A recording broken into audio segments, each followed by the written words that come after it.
Right now, the Justice Department is working to convince the Supreme Court to uphold Donald Trump's second version of his Muslim travel ban. At the same time that they're out doing that extremely hard job, Trump is going on Twitter to attack his own lawyers and his own travel ban, and to effectively directly undercut every element of their legal argument.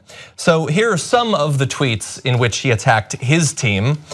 People, the lawyers and the courts can call it whatever they want, but I am calling it what we need and what it is, a travel ban.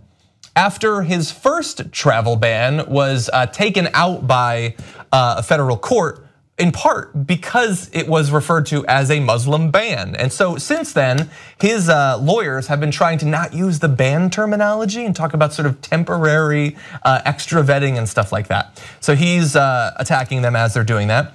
He went on to say the Justice Department should have stayed with the original travel ban, not the watered down, politically correct version they submitted to SC. And what's interesting about that is that he's saying the Justice Department did this watered down version, but they didn't. You did when you signed it, you fool. That's your second travel ban, your watered down travel ban.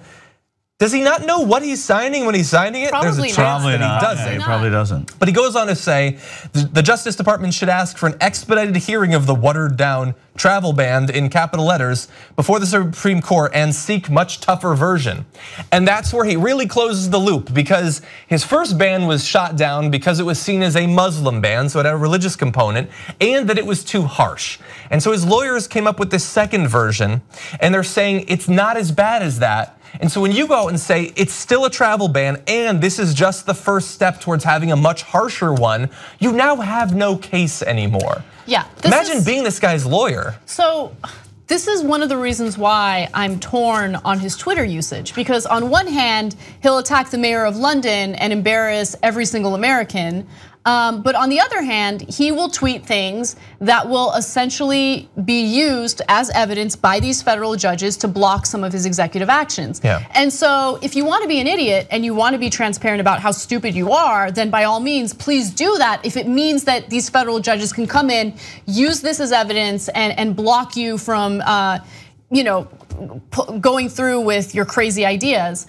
But again, he's not a leader. He doesn't think about his actions before he takes them. He just does things all chaotically without putting much thought behind it, and it is dangerous in some instances, but in this instance, at least it works in our favor. Well, it's bizarre also that you have two things working at the same time. You have a guy who is hyper-focused on loyalty, that everyone under him has to be focused on him, and a president who at the same time attacks his own side more than anyone I've ever seen in my life. The Justice Department, intelligence communities.